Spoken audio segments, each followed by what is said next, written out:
Assalamualaikum, jumpa lagi di Fitri Masa Channel. Mungkin sebagian dari kita pernah mengalami sudah bertanya ke AI, tapi hasilnya kurang optimal atau mungkin kemana-mana atau terlalu general. Nah, kemudian kita berganti AI, tapi hasilnya masih sama. Nah, sebenarnya dan sebagian besar permasalahannya itu bukan di AI-nya, bisa jadi adalah instruksi-instruksi kita dalam membuat prompt itulah yang menjadi permasalahan sehingga hasil AI jadi tidak optimal sesuai yang kita inginkan. Maka dalam kesempatan kali ini saya akan membagikan cara sederhana namun cukup efektif untuk bisa menghasilkan jawaban-jawaban dari AI yang diharapkan. Oke, mari kita bahas. Teks, task, output, format, dan constraint. Nah, mari kita bedah satu persatu. Pertama, rule. Nah, pada saat kita ingin membuat prompt, yang pertama harus kita narasikan itu adalah rule. Rule ini adalah peran. Jadi kita perlu menentukan perannya siapa, perannya AI. Nah, kalau misalnya kita bertanya tentang topik tertentu, misalnya topik tentang AI atau topik tentang data science, berarti kita harus posisikan AI ini, misalnya ChatGPT atau Cloud atau yang lainnya, kita perankan dia sebagai pakar yang memang sangat menguasai bidang atau topik yang kita ingin tanyakan itu. Nah, artinya semakin spesifik perannya, semakin berkualitas jawabannya. Nah, ini contohnya, misalnya kita posisikan AI ini sebagai seorang pakar atau profesor di bidang yang ingin kita tanyakan. Misalnya saya ingin menanyakan topik tentang data science, maka pertama kali yang harus saya tuliskan di dalam prompt adalah saya menuliskan Anda berperan sebagai profesor bidang data science dan reviewer jurnal Scopus Q1 misalnya begitu. Kalau misalnya teman-teman ingin menambahkan yang lebih spesifik lagi akan lebih bagus. Artinya semakin spesifik dari rule ini akan semakin memperjelas AI dalam memberikan rekomendasi. Itu yang pertama. Yang kedua, konteks. Nah, setelah kita menuliskan peran atau rule dari AI, kita menuliskan konteksnya. Nah, konteksnya ini apa? Konteks ini adalah kita memberikan konteks penelitian sejelas dan selengkap mungkin, karena yang akan kita minta itu adalah topik tentang penelitian, maka kita harus memberikan konteks yang sejelas-jelasnya dan sespesifik mungkin.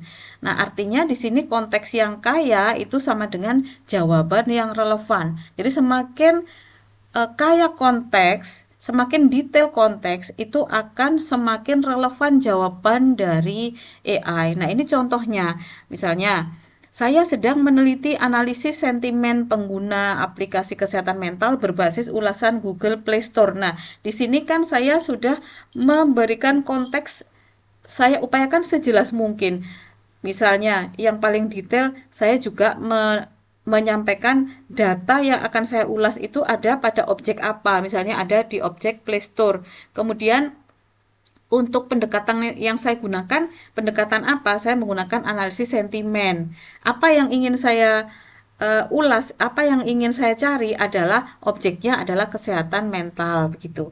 Nah, ini konteks ini harus sedetail mungkin. Nah, yang ketiga adalah task. Nah, task ini kita memberikan tugas, artinya kita memberikan instruksi kepada AI itu instruksi yang seperti apa. Nah, bagaimana kita memberikan instruksi? Kita harus menyampaikan instruksi tersebut atau tugas tersebut dengan jelas, spesifik, dan terarah. Nah, dalam hal ini kita harus menghindari permintaan yang umum karena ini juga bisa terjadi AI rating yang tinggi jika kita tidak memberikan task yang spesifik sehingga jawaban dari AI itu akan jadi umum gitu ya, akhirnya jadi general gitu ya.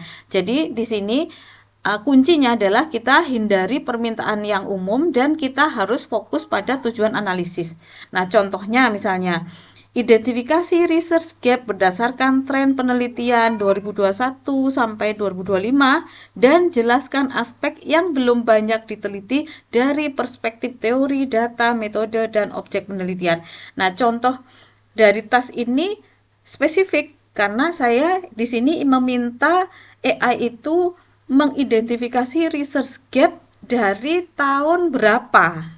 Kemudian saya juga meminta AI itu menjelaskan aspek-aspek apa saja, misalnya aspek yang belum diteliti, misalnya dari perspektif teori, data, metode, dan objek penelitian.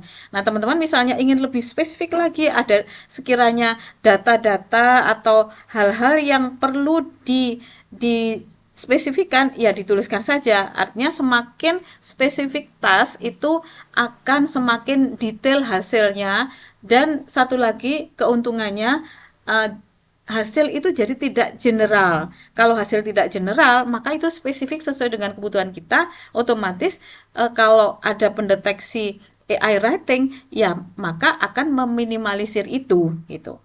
Dan yang keempat adalah output format. Ya, output format karena kita kan tujuannya supaya AI itu akan memberikan jawaban sesuai dengan format atau apa ya, template-template atau yang ingin kita kita cari begitu ya. Jadi kita harus bisa mendeskripsikan, memerintahkan ke AI untuk formatnya itu seperti apa.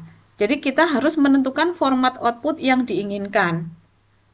Nah, syaratnya format yang jelas ya, formatnya harus jelas, memudahkan sehingga format jelas itu akan memudahkan AI menyusun jawaban yang terstruktur gitu.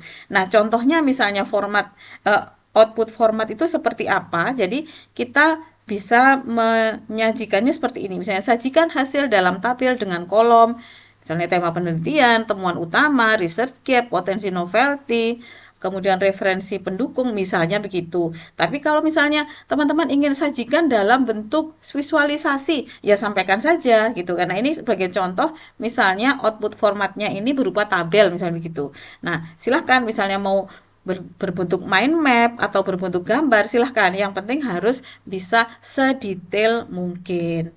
Dan yang kelima adalah constraint. Nah, constraint ini batasan. AI itu akan selalu menjawab apa yang akan kita tanyakan. Maka kita harus yang memiliki batasan itu. Nah, kita berikan batasan. Misalnya batasan ini harusnya ya kita memberikannya untuk mempersempit ruang lingkup jawaban.